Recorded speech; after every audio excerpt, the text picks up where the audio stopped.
Quero mandar um beijo especial pra tia Cidinha 68. Tenho certeza que ela, como uma boa fã, não perde um episódio. Um beijo especial pra ela. Julinha, você precisa acreditar em você, Flor do Campo. Se você já marcou a letra C, confia, Julinha. Deixa na letra C. Vai pra próxima questão, bebezinha da titia. Ô, Júlia! Porra, se você já marcou a letra C, confia, cacete. É letra C, vai pra próxima questão. Eu falo sim, eu falo com carinho, entendeu? E sou muito respeitada, graças a Deus. Esse podcast, você não me reconhece, você não me valoriza. Vou explicar, cacete. Eu vou embora. Ela só me zoa, né? Então falou, tá falado. Vamos lá. Como melhorar o seu tempo de prova no vestibular? É com esse tema de milhões que eu te convido a participar comigo e com ele, minha dupla dinâmica Rodrigo Abreu, mais conhecido em momentos dramáticos desse podcast como Carlos Daniel, marido de Paola Bracho, pra assistir É Papo ou É Treta? É papo, é treta, é papo, é treta, vem pro foco. Obviamente que a gente vai começar de forma civilizada, educada, harmoniosa, batendo um papo e daqui a pouco já começa a treta. Inclusive eu quero mandar um beijo pra tia Cidinha 68, que fingiu ser hater, mas eu sei que logo logo eu vou conquistar teu coração, tia Cidinha, e você vai virar minha fã também. Ela falou que não achou minha linguagem muito adequada no último episódio, falou que eu fui tosca e ela não entende. Fingiu que é hater, mas é lover. Eu acho que em breve ela vai ser, ela vai me dar essa chance, ela vai. E falou que eu fui tosca e que como pode gente assim achar que prepara vestibulando. Rodrigo Abreu, antes de falar sobre o tema oficial, eu quero que você me defenda. Deus e você me defenderão. O que você acha sobre o que tia Cidinha 68 disse sobre mim? Bom, eu acho que ser seu advogado não é fácil, né? Porque você é daquelas clientes que se complicam, né? Quando abre a boca. Fala palavrão, debocha, né? Eu vou ter que, na verdade, concordar com a Cidinha. Yasmin, você, enquanto ele estiver falando, você abre a câmera central, porque eu quero dar oportunidade da pessoa assistir a minha cara enquanto ele me ofende. Eu quero saber o seguinte, você é o quê? Você é casado comigo ou com a tia Cidinha? Não tô te entendendo. Eu te chamei aqui pra me defender. É difícil. E no caso, é difícil me defender. Essa atuação como seu advogado aí é difícil. As provas pesam contra você, né? As provas, os fatos, as testemunhas. Dá seu jeito, você é um advogado formado pela Universidade Federal do Rio de Janeiro. Honre o seu currículo e eu quero manter meu réu primário intacto. Eu posso dizer que você tava com um problema emocional, que você tava fora do juízo, né? Mas... Eu tô na perimenopausa, eu posso botar a culpa nos hormônios. Aí a gente trabalha por aí, entendeu? Entendi. Mas você concorda então com o que a tia Cidinha falou sobre mim? Em partes.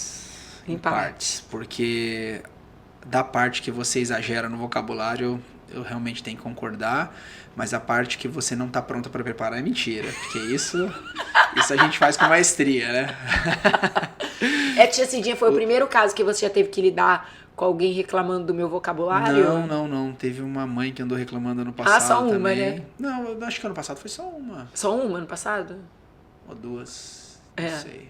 Que ela também achou minha linguagem tosca. A gente explicou pra ela que é assim que funciona aqui. Mas você não acha que as pessoas têm um imaginário, assim, de que quem trabalha com educação precisa ou ter uma linguagem, assim, muito tia de escola, ou então uma coisa muito acadêmica? Por exemplo, eu não preciso provar na minha linguagem que eu tenho um currículo que faz inveja no LinkedIn. Começou, né? Porque eu sou formada, mestre e doutora pela UFRJ.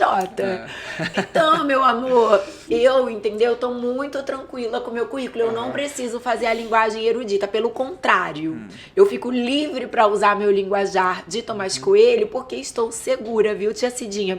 Inclusive, os alunos falaram o seguinte, eles falaram que se ela tivesse nascido em 69, ela tinha uma cabeça mais aberta. Você concorda? Não precisa. Deixa eu ver o Rodrigo pensando.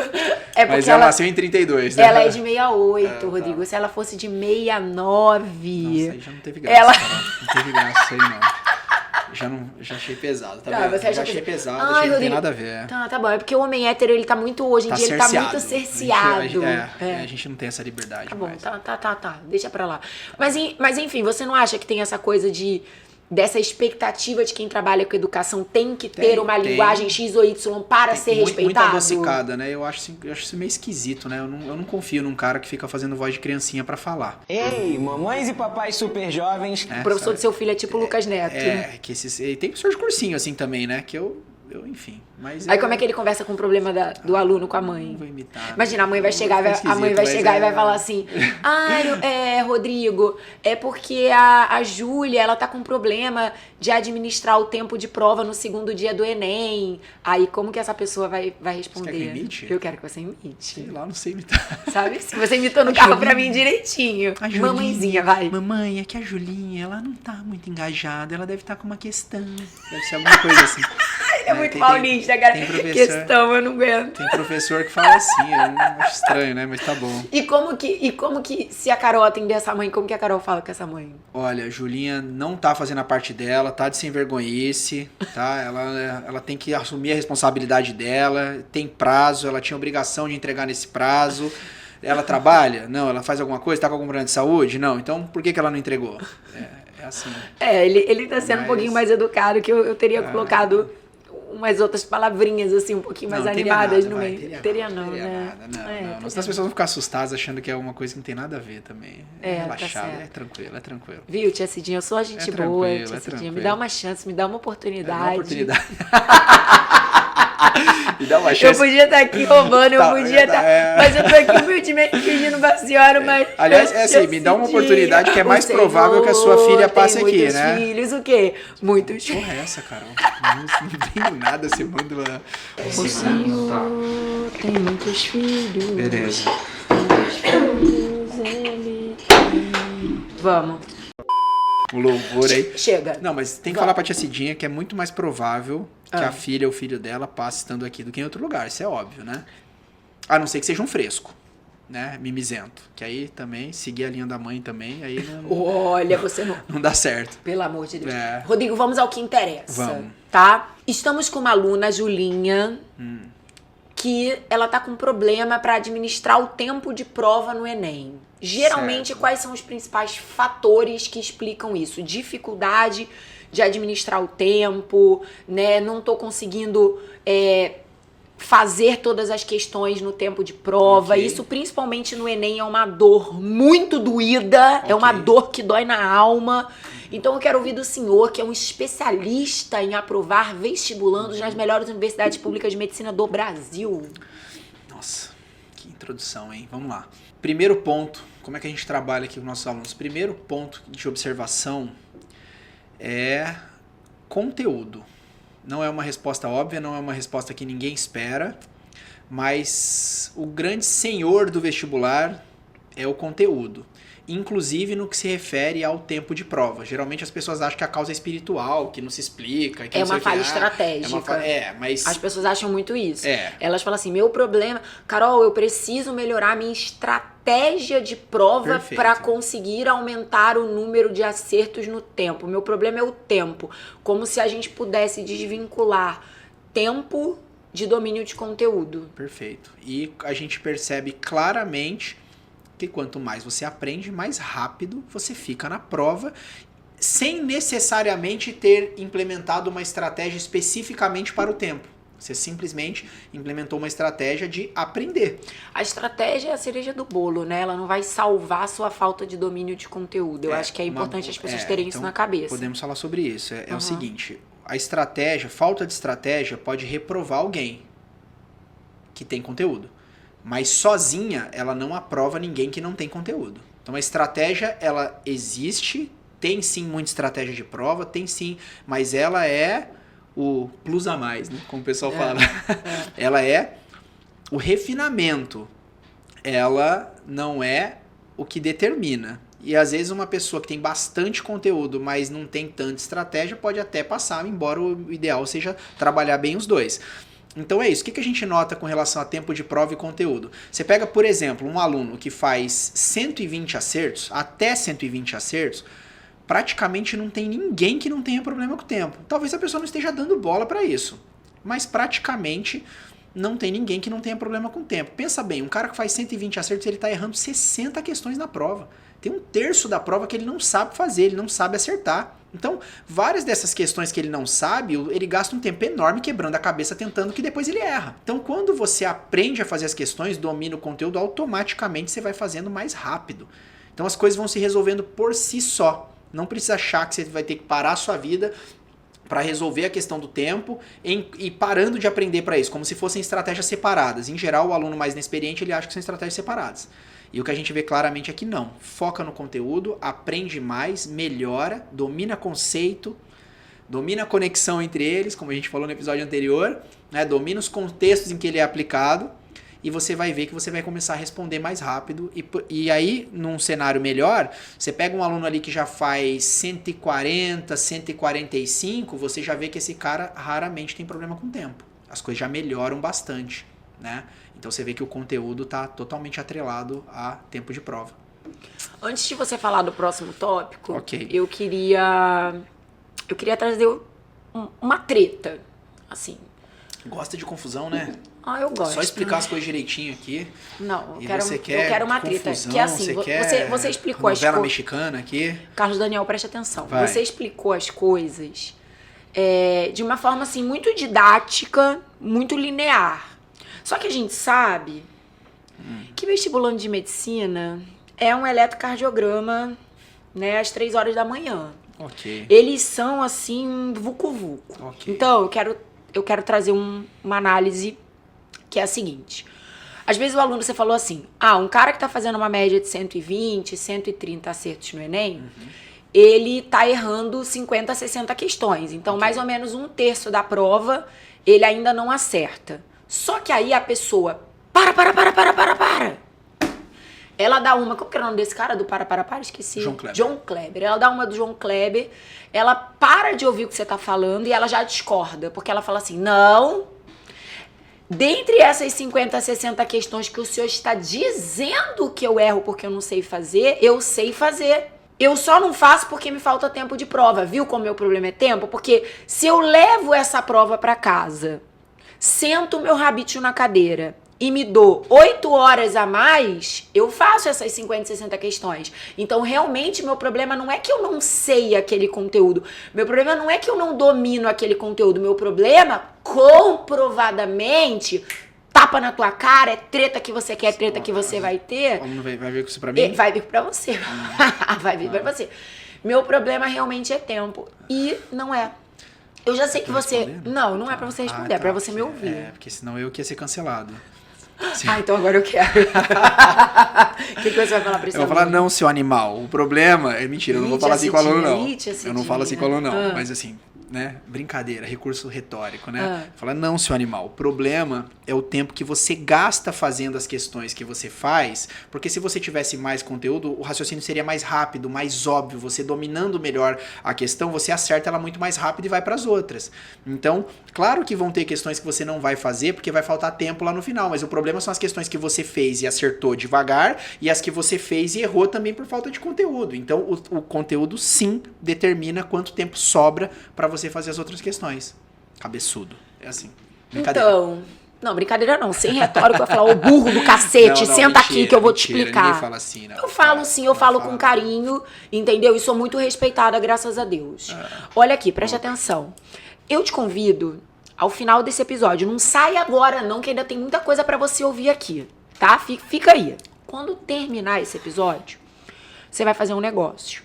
Você vai lá no Instagram do Foco, @FocoMedicinaVestibular, vai procurar um destaque chamado Top Stories. Você vai clicar nesse destaque e você vai assistir uma sequência de stories que eu deixei salvo pra você lá, chamada Os 6 Passos do Aprendizado. Nessa sequência, Os 6 Passos do Aprendizado, aproveita que tu já vai lá no Insta do Foco e já começa a seguir a gente, tá? E compartilha essa sequência de stories com algum amigo que também tá morrendo de preocupação com o tempo de prova. Seja gente boa, né? Isso. O que são os 6 passos do aprendizado? Eu não vou refalar tudo agora, senão eu não sou palhaça, né? Me chame de vulgar, mas não me chame de palhaça. Você vai lá e você vai assistir com calma. Eu só vou fazer assim, um resumo de uma parte dessa sequência, que é a seguinte, para explicar isso que o Rodrigo falou. Quanto mais domínio você tem num conteúdo, mais rápido você raciocina na resolução da questão que envolve aquele conteúdo. Automaticamente, mais não só fácil, como dentro do fácil, o rápido, fácil e rápido, você chega ao gabarito daquela questão e check, vai para a próxima. E o detalhe é que a aquisição de domínio de conteúdo, para que você esteja apto a não simplesmente acertar uma questão, mas acertá-la no menor tempo possível, tempo esse que caiba dentro da prova, porque o Enem não vai te dar 8 horas de prova porque você quer, porque você é lento. Você que vai se tornar mais rápido. Entendeu? Essa é a expectativa da geração Z, né? Ninguém vai te dar mais tempo porque você acha injusto o tempo de prova do Enem se não tem si. O tempo é aquele, você se adequa e o máximo que vai acontecer quando a pessoa tem um diagnóstico, um laudo, um TDAH, um troço desse qualquer, ganhar 1 hora a mais. Ponto! Ainda assim é 1 hora a mais. As 8 horas que você gostaria, isso não vai acontecer, tá? Tipo, volta pra realidade. Então, para você se tornar mais rápido, você tem que transitar entre o 5º e o 6º, que é o último passo do aprendizado. Então, você vai engatinhando do primeiro pro 2º passo, do 2º pro 3º, do 3º pro 4º, do 4º pro 5º. O último passo do aprendizado, do 5º pro 6º, é quando você não simplesmente sabe fazer uma questão, como você consegue fazê-la dentro do tempo de prova. E muitas vezes o que eu percebo é que o aluno, ele tá avançando nesse processo de aprendizado em um determinado conteúdo. Um exemplo, o aluno ele era muito, muito ruim em análise combinatória, a ponto de que quando caiu uma questão de análise combinatória, ele não sabia nem reconhecer que aquilo era análise combinatória. Ele tava no passinho número 1. Aí depois, à medida que ele, né, foi errando, foi estudando, foi aprendendo um pouquinho, quando caiu uma questão de análise combinatória, ele sabia reconhecer que era análise combinatória, ele até tinha noção das fórmulas que deveriam ser aplicadas ali, mas ele ainda não sabia na prática aplicar. Aí ele estudou mais, aprendeu mais, foi pro passo seguinte. Caiu uma questão de análise combinatória, ele sabia reconhecer que era análise combinatória, ele sabia quais eram as fórmulas necessárias e ele conseguia ter aplicabilidade dentro daquele conceito, conexão e contexto do que fazer. Só que ele fazia de uma forma muito lentinha ainda. E aí ele abandonava a questão, ele errava a questão porque ainda faltavam alguns elementos de domínio. Aí ele tomou na cara mais um pouco, né? Frustração dá caráter. Aí ele foi, aprimorou mais um pouco. E resumindo, em algum momento, por persistência, a partir das ferramentas corretas, correção ativa, correção de erros, ele vai conseguir chegar ao 6º passo do aprendizado. Vai cair uma questão de análise combinatória, ele rapidamente, na segunda frase do enunciado, ele identifica que é análise combinatória, ele já fala, putz, cara, essa questão aqui já sei qual é a malandragem que tem aqui, já sei qual é a fórmula que eu tenho que usar. E ele faz a conta rápida, com confiança, e ele acerta a questão dentro do tempo de prova. Então, por isso, assim, uma coisa interessante é que, para você resolver seu problema de tempo dentro desse top 1 que o Rodrigo tá falando aqui, que é domínio de conteúdo, invista tempo. Quanto mais tempo você investe em aprender de fato, em dominar aqueles conteúdos de fato, os conceitos, as conexões de como aqueles conceitos são cobrados, os contextos de como aqueles conceitos são cobrados, e você vai pra prática, rema também a prática, cada vez você vai se tornando mais sagaz. Cada vez você vai se tornando mais habilidoso em acertar no menor tempo possível as questões que envolvem aquele conteúdo. Então, invista tempo em aprender para que você recupere. Por isso que é um investimento, né? Recupere esse tempo investido acertando cada vez mais questões na hora da prova. É aquela máxima, né, que a gente fala muito, que é treino duro, jogo fácil, né? Você sua, você chora no treino para você não sangrar em campo de batalha. Então, é uma conexão que eu acho que vai ajudar muita gente. Eu acho que isso também é quase que um prêmio pela generosidade do aluno em se dedicar, sabe? Porque a gente vê muitas vezes uma mesquinhez, a pessoa ela tá sempre querendo entregar só um pouquinho de tempo, só um pouquinho de esforço, Dá mas só quer o aquela máximo corrigidinha, resultado. mequetrefe, né? Só já quer Dá uma saber, quer dar só uma olhadinha e já quer saber tudo e ainda fazer rápido. Então, você estuda conteúdo, estuda conceito e tem como prêmio ganhar velocidade, é o brinde. Legal isso que você falou, porque eu acho que Um prêmio pela os generosidade. alunos gostam muito de apontar o dedo na cara do que é injusto no vestibular. Então talvez seja o momento de apontar o dedo para a sua própria cara e apontar o quanto você também é injusto Na sua com dedicação. a sua preparação.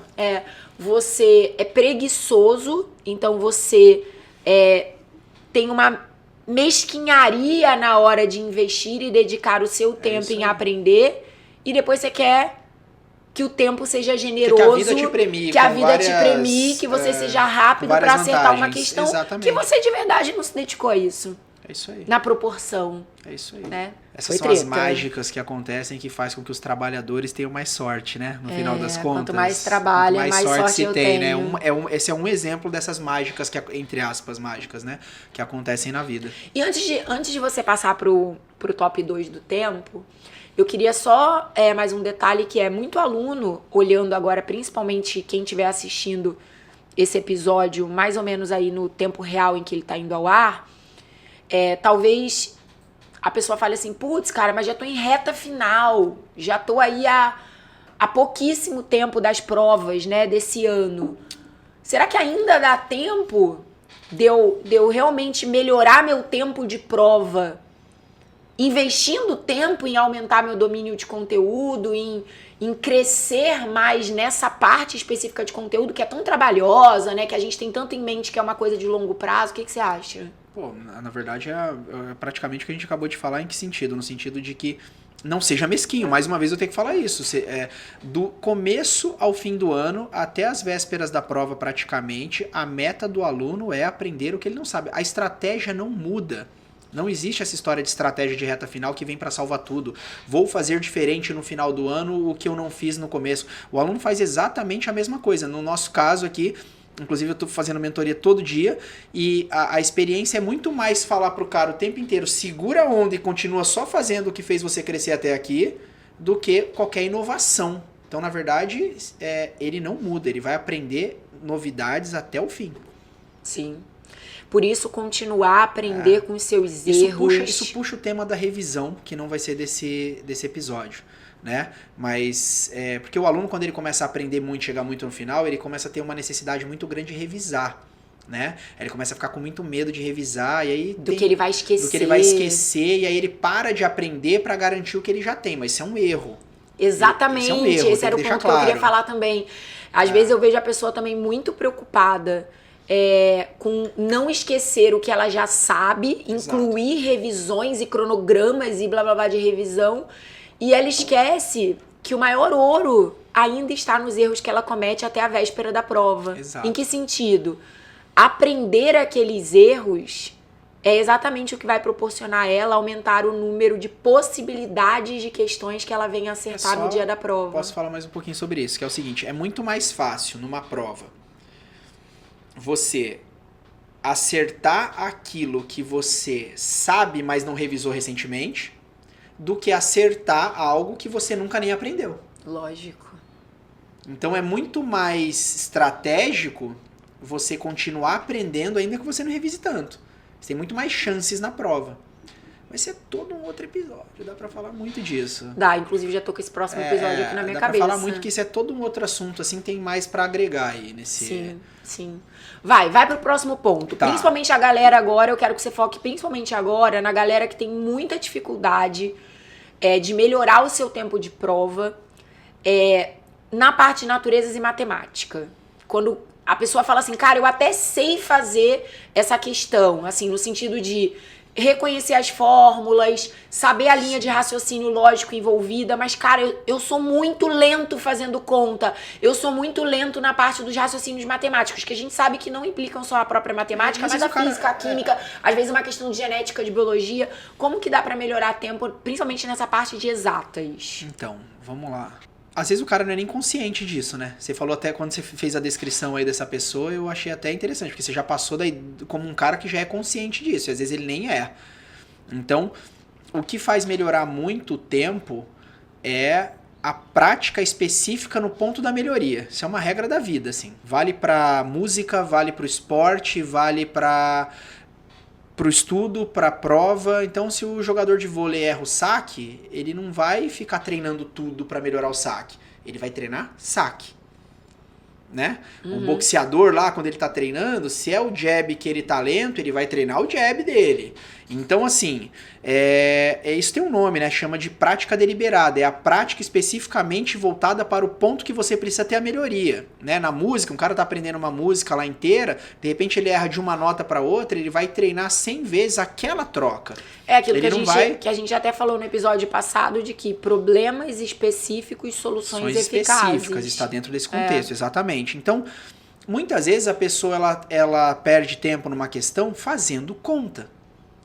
Fazendo uma multiplicação, fazendo uma divisão, fazendo uma operação com fração, fazendo uma operação com expoente, com raiz. E ele acha que ele vai melhorar esse ponto treinando a matemática como um todo, só se expondo a ela.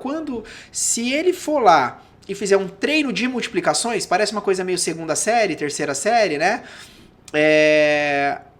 Mas ele vai melhorar exatamente aquele ponto. E por que eles perdem muito tempo com essas contas básicas? Porque eles fazem lentamente, e por fazerem lentamente, fazem sem confiança e ficam reconferindo a conta. Quantas vezes o aluno relata pra gente que ele fez 5 vezes a mesma multiplicação para garantir que ela estava certa? Então, às vezes, não é só fazer. É fazer e repetir, conferir, porque faz sem confiança. Você pega um professor de matemática, às vezes ele tem a conta decorada. 2 vezes 12, 144. O cara já fala assim que ele já decorou, ele nem faz a conta, porque pra ele é meio rápido, porque faz toda hora, faz todo dia. Sim. E o aluno, ele tem a possibilidade de implementar isso de uma maneira nada trabalhosa, bem pequena, mas ele inclui no hábito de vida dele fazer contas básicas. Então, o que a gente sugere nesse caso? O que a gente orienta? Todo dia faz 30 operações, 40 operaçõezinhas. Como que você vai fazer isso? 15 minutinhos, quando você já cansou de estudar, no final do dia ou bem no comecinho. Pega uma listinha de matemática, faz 30 multiplicações hoje na segunda-feira. Hoje com Google, inteligência artificial, você pede pro gerar uma lista pra você. Você não precisa comprar mais nenhuma plataforma, fazer teu pai gastar mais R$1, Perfeito. cara. Você vai no chat GPT da vida, você vai no Google da vida e fala lista de questões com multiplicação de fração, com contas básicas envolvendo números decimais. Qual é o seu problema? É potenciação, é radiciação? Vai ali gerar na uma ferida. listinha de 30 e faz. Exatamente. Aí você vai fazer, vai demorar o quê? 20 minutinhos? Coisa simples, né? Vai fazer essa conta todo dia. Segunda-feira faz multiplicação, na terça-feira faz divisão, depois faz soma, depois tem um problema subtração. específico, né? A cruz dele é potência, o outro é fração, o outro é decimal. Exatamente. Percentual, sabe? Sei lá, não sei. Seja Qual for. Você vai fazer listinhas disso todos os dias até ficar muito afiado, e aí o cara faz conta, não tá nem pensando. Isso faz com que o tempo de prova diminua muito. Muito. Bem simples, muito efetivo, ao alcance de todo mundo, e vai se resolvendo o problema do tempo. Ótimo, tome nota. Beleza? Agora eu quero que você fale do top 3 de melhora de tempo em prova, que é algo que vai encaixar muito, principalmente no Enem, com o sistema de pontuação daquela prova, que é o TRI, né? Só não entendi essa de top 3. Você não tá entendendo? Eu fiz uma coisa altamente didática pra você. Eu peguei toda a sua listinha. Eu fiz a minha listinha aqui pra não esquecer nenhum ponto. E eu tô falando que o top 1 foi conteúdo, tá. o top 2 foi Contas melhore nas basadas. contas básicas. Ok. Gente, eu tô sendo uma porque manager desse podcast e você não me reconhece, você não me valoriza. Vou explicar, cacete. Eu vou embora. Deixa eu explicar. Olha só, é top 3, quando você fala top 3, é porque tem o quarto ponto. Mas tem o quarto ponto. Ah, então vai ser um top 4, porque quando você fala top tanto, a pessoa acha que a lista para no 3. Não, meu amor, a lista pode parar no número que você eu sabe quiser. O que você tá falando. Então tá bom. É E vamos falar do top... O terceiro ponto. Nós vamos falar sobre quatro pontos fundamentais para melhorar o seu tempo de prova. Ok. E eu estou chamando eles de top 1, top 2, top 3 e tá. haverá o top 4. Não se meta, eu sou a dona, você é o convidado, né? eu sou a manager, eu sou a proprietária. A minha respeita a minha história. Vamos, bom. Rodrigo, tá bom, Carlos Daniel? Você tá pronto bom. agora? Tá. O top 3, voltando, não me interrompa, eu faço o top que eu quiser. Tá bom. O top 3, ele tá principalmente relacionado a melhora de tempo na prova do Enem. Independente de ser o primeiro dia ou o segundo dia, se é em linguagem, se é em matemática, se é em natureza, se é em humanas. Você tem que lembrar do sistema de pontuação do Enem, que se chama TRI, Teoria de Resposta ao Item. Acertar questões difíceis, sacrificando o tempo de prova, que te permita acertar questões fáceis, é burro. O seu conjunto de acertos precisa ser o mais coerente possível. O algoritmo não entende que tem sentido um aluno ter acertado muitas questões difíceis e errado muitas questões fáceis e médias, a menos que ele tenha colado. Ah, Carol, mas é injusto, porque na verdade eu escolhi acertar as questões difíceis e por isso me faltou tempo de prova e eu tive que chutar 20 questões de matemática no final, dentre elas 10 eram fáceis, mas eu me sacrifiquei para acertar as mais difíceis. Porque você é burro. Porque como eu ganho um jogo se eu quero reinventar as regras do jogo? No meio dele. No meio dele. Sem poder. Cara, o Enem é uma prova que tem regras. Você conhece as regras, você joga sobre as regras. Isso é justo. Agora, você não quer jogar sobre as regras do jogo para depois falar ai, porque o Enem, o algoritmo, ai, porque é uma loteria. É o cacete. Então, as regras são muito claras. Você precisa privilegiar as questões fáceis em média em detrimento das difíceis. O que não quer dizer que muita gente fala assim, Carol, então se tem uma questão que quando eu leio, eu saco que é uma questão difícil. Tipo assim, senso comum, essa questão provavelmente vai ser difícil. Por quê? Cobrou um hormônio que é o rodapé da fisiologia endócrina. Mas, pô, calhou de eu ter feito uma revisão semana passada e eu bati o olho no enunciado, eu já sei que essa questão é uma pegadinha, que todo mundo vai pensar que é insulina, mas é o GLP-1. Beleza, eu sei que é, eu vou lá, vou marcar e eu vou acertar. Não acerte, porque se essa questão é difícil, você acertar essa questão, você vai ser penalizado. Num jogo de alto rendimento como uma carreira, né, muito disputada com medicina, claro que para você acertar 150, 160 questões, você vai começar a incluir acerto de questões difíceis. Não tem problema acertar as difíceis. Eu quero frisar isso muito, porque a gente ouve muita merda de guru da internet. Só passa a ser um problema acertar as difíceis quando você sacrifica a sua possibilidade de acertar as fáceis. Então, o top 3 é... Escolha de questões. Manda ver. Quer que eu fale? Você já falou praticamente. Falei não. Você agora organiza... Não. Você já organizou. Tá Não, eu expliquei a questão do TRI. Agora eu queria que você explicasse. Numa forma prática. Não, simples. Não, vamos lá. É que no meio de tudo aí você já tinha falado. Mas vamos lá. A questão fundamental é a seguinte. Não faz sentido você perder tempo, quando você falou isso, você perder tempo fazendo uma questão difícil e depois demorar lá 5 minutos, 7 minutos, 10 minutos numa questão e depois errar uma questão fácil lá no final porque você estava cansado ou porque você nem chegou a vê-la. Eu vou te provar que você vai falar uma coisa que eu não falei e que eu tava ansiosa pra você falar porque você fala melhor do que eu. O que é que eu não sei? Que o princípio de escolha das questões, ele é completamente individual. Ah, isso que sim. O aluno bota na cabeça que na hora que ele vai escolher as questões, ele se tornou o inspetor do INEP. Ah, não, vamos lá. Então, e ele se embanana todo, porque ele fica assim, como é que eu vou saber se essa questão é fácil ou difícil no concurso do Enem? Ok, algumas vão ser evidentes, como você exemplificou, mas o critério é individual, exatamente isso. Assim, não tente saber como ela é pro outro. Presuma que você é uma pessoa normal, que o Enem é feito por pessoas normais. Se tiver alguém muito discrepante, essa pessoa não entra estatisticamente, não conta. Então, na prática, o que o aluno tem que fazer é: bati o olho, é difícil pra mim, pula. E o que seria um exemplo prático de bater o olho e falar essa questão é difícil pra mim? Entendi. Tá, então eu mesma respondo. Dá o exemplo, você. O que na minha cabeça é olhar Você pra tem uma uma questão e descrição? falar assim, é difícil. Eu li a questão uma vez, terminei a leitura e falei, eu não faço ideia por onde começa. Isso pra mim é um exemplo notável. Sim, é. Mas tem uma segunda opção que não é tão óbvia. Eu leio a questão e eu falo, cara, eu lembro de já ter estudado isso. Eu acho que eu sei fazer, mas eu não tenho certeza e eu acho que eu vou demorar mó tempão ainda que eu me atreva a. É difícil. E quando você esbarrar com uma questão que você categorize como difícil, o que você acha que a pessoa deve fazer? Pula, simples. A gente brinca que Simples. é OLX. Lembra do OLX? O OLX tá meio out, né? Tá meio fora de moda. O OLX era um site, um aplicativo que era muito famoso aí até um tempo atrás, que ele tinha Venda de uma produto segunda mão. propaganda do desapego, né? Uma coisa meio bazar, meio brechó, venda de produto de segunda mão. né? Isso. Então era desapegue. Vende. Tipo assim, vende, desapega. Então a gente brincava que era a teoria do OLX nessa prova do Enem. Identificou que é uma questão que ou você não sabe fazer mesmo, ou você até sabe, dúvida. mas vai se enrolar, vai demorar, já viu que o negócio o bicho vai pegar? Desapega.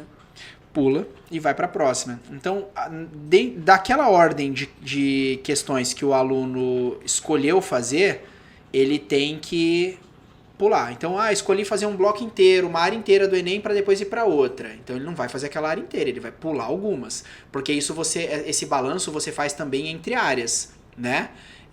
Então, por exemplo, o aluno está fazendo de 15 em 15. Pô, ele não vai fazer as 15 do bloco que ele escolheu fazer. Daquelas 15, talvez ele faça 11. E aí ele vai pro próximo bloco. Por quê? Porque ele vai sempre deixar as difíceis pro final. Exatamente. A gente brinca, a gente até criou uma nomenclatura aqui no Foco para se referir às questões fáceis, que a gente chama elas de maçãs de ouro. A gente brinca que se a prova do Enem, se cada área da prova do Enem fosse uma macieira, uma árvore de maçãs, nós teríamos as questões divididas em maçãs de ouro, maçãs de prata e maçãs de bronze. Quais são as mais valiosas? As maçãs de ouro, seguida das maçãs de prata, seguida das maçãs de bronze. Nos galhos mais baixos e os exemplares mais abundantes na macieira de cada área do Enem estão as maçãs de ouro. Olha que coisa linda! As maçãs de ouro, que são as mais valiosas, também são as mais abundantes e as mais fáceis de serem coletadas. Então, o que você tem que se tornar na prova do Enem? Um expert em colher maçãs de ouro, uma camponesa especializada em colher maçãs de ouro. Nos galhos medianos, em número um pouco menor do que as maçãs de ouro, você encontrará as maçãs de prata, que são as questões médias, são as questões que você tem domínio para acertar, só que elas não são tão rápidas, não são tão óbvias quanto as questões nível maçã de ouro. Então já são questões médias. Essas são as maçãs de prata. Depois que você passa o cesto na árvore e colhe todas as suas maçãs de ouro, numa segunda passagem, você vai catar o maior número de maçãs de prata possíveis. E lá nos galhos mais altos, aqueles que você tem que botar uma escada e 3 andaimes para conseguir pegar, você vai ter meia dúzia, tipo, literalmente, gente, meia dúzia de maçãs de bronze, que são as questões difíceis. O que acontece é que quando o aluno não entende a estrutura da árvore de distribuição das questões, vulgo maçãs, em cada área do Enem, ele acaba se distraindo com as maçãs de bronze e sacrificando fazer isso aqui para pegar uma maçã de ouro. Ou seja, ele vai subir no galho alto, vai cair da árvore, vai quebrar um braço.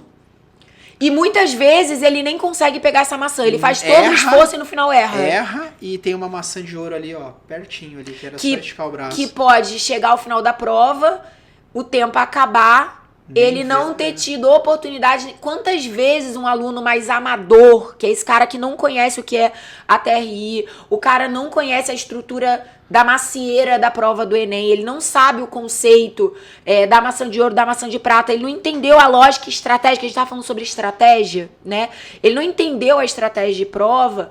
Quantas vezes ele relata assim, cara, eu saí dessa prova muito triste, muito frustrado, porque eu estudei tanto, eu me dediquei tanto, eu investi tempo, eu investi dinheiro na minha preparação e terminou o tempo de prova e eu tive que chutar 20 questões de naturezas, X questões de matemática, às vezes até das áreas do primeiro dia isso acontece, sem nem ter lido as questões. E isso depois acontece... ele sabe que teria acertado, né? Porque são questões que ele acertaria muito fáceis pra ele. Tem problema não dar tempo de fazer concretamente, com raça, todas as questões? Não, já falei pra vocês que o Enem não é uma prova feita pra se gabaritar. Não tem problema. Posso pular a questão? Posso chutar a questão? Sim, não só pode, como muitas vezes dentro do que você está preparado, com as ferramentas que você chegou ali para fazer, isso vai acontecer, isso vai ser necessário acontecer. A minha parada é chute, pule as questões que você conscientemente escolheu fazer. Você tem que estar no domínio da prova e não a prova te dominando. Quando você amadoramente caminha nessa prova, a prova passa a te dominar. O tempo passa a ser um vilão contra você e não seu aliado. Quando você entende a prova com essa visão profissional, é você no controle, é você brincando com a prova, o tempo passa a ser um aliado. Eu preciso usar esse contrarrelógio a meu favor. Eu quero aproveitar esse tempo da melhor forma possível, escolhendo as melhores questões, catando as minhas melhores maçãs e não me distraindo com aquelas que, no fundo, nem vão me pontuar tanto assim. Então, esse top 3 da escolha das questões, ele é muito importante. Aí eu dei o exemplo de como identificar uma questão difícil. Eu acho que agora a gente pode tentar dar uma ajuda para eles de algumas maneiras de identificar questões fáceis, médias. Sim, geralmente questão fácil tem imagem, geralmente questão fácil é menor, né? Tem, principalmente no primeiro dia, tem muita questão de charge, de imagem. Questão fácil é aquela que você bate o olho e já fala. Já sabe o que se Às trata. vezes, antes de ler as alternativas, você já sabe qual vai ser a resposta. E tem uma coisa também que, enquanto você falava, eu estava pensando que cada uma dessas estratégias individualmente, ela já é muito útil. Ela já adianta muito. Mas você já percebeu o poder da combinação entre elas? Imagina, você tem um conteúdo bom, faz as contas básicas muito rápido e escolhe bem as questões. Só até aqui, o que a gente já falou até agora. Olha o quanto você potencializa o seu resultado. Escolhe bem, vai direto para aquela questão que é a que você tem que fazer, que é a fácil, faz as contas rapidinho e tá com o conteúdo afiado. A prova voa. A prova vai ficar rápida, a prova. E aí, dentro desse empilhamento que o Rodrigo acabou de falar, eu acho que a gente chega ao top 4, que é o último, tá, Rodrigo? Tá. Você que tava preocupado com a minha listinha aí. aí. Verdade, é um top 4 e agora chegamos no item 4. Vamos lá. Depois de ter sido humilhada por ele, o top 4, ele fala sobre o emocional. Eu costumo muito falar com os alunos o quanto a gente precisa treinar o nosso poder de decisão. Isso independente de ser um modelo de prova dissertativa, que as pessoas chamam também, né, de prova discursiva, prova aberta, ou uma prova objetiva, uma prova de múltipla escolha, como é o caso do Enem. Né? Mas na múltipla escolha, esse poder de decisão ele vai ser mais importante ainda. Então eu tenho lá na prova do Enem cada questão com 5 alternativas, 4 distratoras e uma que é o gabarito. Muitas vezes o aluno, ele domina o conteúdo que está sendo cobrado naquela questão, ele já identificou na primeira leitura qual é a alternativa gabarito, mas ele começa a procurar, desculpa a tia Cidinha, a porra do pelo na porra do ovo. Então, foi linda essa descrição. Você gostou? Eu gostei, porra adorei. do pelo? Na porra do ovo. Foi poético. Então você que tem 2 ovos... É o carro do ovo passando aqui na sua rua. Louca. Que entende bastante do assunto. E tem um pelo nele. Você é louca, Carol. Na moral, você é louca, viu? O senhor que é um especialista em ovos. Na moral, isso aí tem que cortar, meu. Sério. Vai cortar o cacete. É o carro da rua passando no seu ovo. O senhor pode explicar como essa questão emocional pode prejudicar o aluno no tempo de prova e automaticamente, a partir daí, o senhor traga uma solução eficaz, porque é pra isso que eu tô te pagando. Tá bom. Olha só. Se a gente tem que saber escolher bem que questões nós vamos fazer primeiro, Cara, eu fui muito nós podre temos... nessa, eu foi tô a muito favor. podre, você é louca, meu. Sério. Enfim. Não, o Você meu não vai vir mais medo semana que vem? é alguém pensar que a gente fala assim com o aluno. Não é assim. A gente fala. Não, mentira. Para de ser louca, vai. Sério. Eu falo. Olha só, se a pessoa tem que saber bem como escolher uma questão, ela também tem que saber como ela sai da questão. Porque você não vai fazer uma questão só. Então entrou na questão, tem que sair da questão. Geralmente o que prende uma pessoa numa questão? O emocional. Ou às vezes ela não tá acertando ali, não consegue abandonar porque acha que aquilo é um sinal de que ela tá perdendo ano, de que ela não vai ser aprovada. Ou às vezes, como você estava falando aí, ela já acertou a questão, já sabe que é, mas fica procurando, não consegue largar a questão, ela fica tentando confirmar e confirmar e confirmar, e nisso ela já acertou a questão, sei lá, às vezes com 50 segundos, com 1 minuto, mas ela fica mais 4 em cima da questão. Você entende porque eu tenho dificuldade com essa coisa da educação empática, a educação positiva? Aí, olha como, imagina eu na educação empática falando pro aluno, Julinha, você precisa acreditar em você, Flor do Campo. Se você já marcou a letra C, confia, Julinha. Deixa na letra C, vai pra próxima questão, bebezinha da titia. Não consigo, Não dá, Rodrigo. não Eu dá, preciso também da não educação radical. É uma palmatória. coisa, entendeu? Tiro, porrada e bomba. Ô, Júlia! Porra, se você já marcou a letra C, confia, cacete. É letra C, vai pra próxima questão. Ela toma aquele apavoro, ela vai. Eles falam pra mim, eles falam durante a prova. Eu lembro Eu de só você, lembrava de você gritando no meu Larga a ouvido. questão. Lê a porra do gráfico. Vai, cacete, vambora, vai entregar, não. Levanta, eu posso aceitar perder pra todo mundo, só não perco pra mim. Porque isso também, essa parada emocional, é muito isso, cara. Eu já tenho que Espírito lidar de na vencedor, vida né? com várias xidinha 68. Eu não posso ser minha própria inimiga na hora da prova. Sacou? Eu aceito perder na vida, maluco, pra qualquer um, eu só não posso perder pra mim. Então eu sou insegura, eu fico ali, aí depois vai lá, quer ver um negócio que eu fico louca? O cara já fez a questão, tá 10 questões à frente, aí ele volta, troca a resposta e marca errada. Então tem que saber abandonar. Resumo é isso. Tem que saber largar as questões, saber ir pra próxima. Né? A gente vence a prova questão a questão. Isso inclusive me lembrou agora aquela história do Federer, né? Que ele tem um vídeo bem interessante lá, que ele tá fazendo um discurso numa formatura de Harvard lá, da faculdade, e ele fala sobre a história da vida dele, que ele teve que aprender, o resumo da história é que ele teve que aprender a pensar ponto a ponto. Perder um ponto é só um ponto, ganhou um ponto é só um ponto. Não atribuir àquele ponto todo o resultado do trabalho que ele vem fazendo. E isso é muito legal porque isso se aplica diretamente na prova também, né? Fez uma questão, é só uma questão. Terminou, vai para a próxima. E agora está brigando pela próxima. Acabou aquela, vai pra próxima. Não fica pensando demais a questão. Se sobrar tempo lá no final, quer dar uma revisada, ok, mas sem desespero também. Mas só troque uma resposta que você teve a iluminação divina. Exatamente. E você tá convicto. Gente, eu marquei essa daqui porque eu não tinha percebido esse detalhe. Tipo, você fez com lucidez. Não troque a resposta por Tipo insegurança. assim, comeu mosca na hora de fazer a questão, interpretou muito errado, Isso. sobrou tempo lá no final, beleza. A troca tem que ser por certeza. Por certeza, Não por insegurança. não é por insegurança, perfeito. É isso aí. Essa força emocional de trabalhar o seu poder de decisão, de acreditar que se você pensou naquilo é porque aquilo é o óbvio, e o nosso cérebro ele faz isso, né? Geralmente a primeira coisa que a gente pensa, o primeiro caminho é o caminho certo. Depois estuda é que entra o devaneio, quando é um Quando é o cara conteúdo que estudou, você domina. Exatamente. É. Então, esses são os 4 pontos. Conteúdo, conta básica, escolha de questões e emocional para abandonar as questões. Esse é o resumo da obra. Muito obrigada, querido. Eu que agradeço, Maluco. Tá? Obrigada pela sua contribuição. Doida. Né? Você que veio com tudo, com o hortifruti inteiro hoje pra ajudar. Quero mandar um beijo especial pra tia Cidinha 68. Tenho certeza que ela, como uma boa fã, não perde um episódio. Um beijo especial pra ela. Um beijo também pra todos os papais e mamães Fockers que acompanham a gente por aqui.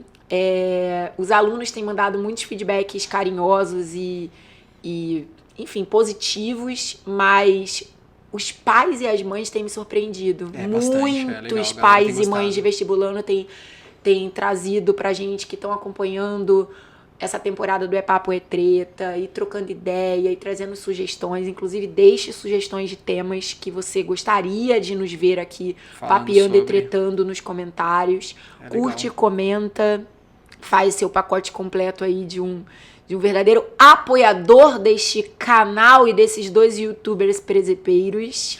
Eu não me sinto youtuber não, né? Mas beleza, tô Mas aqui. você é, Tô aceita, aqui, tá? tô aqui fazendo meu trabalhinho. Tá certo.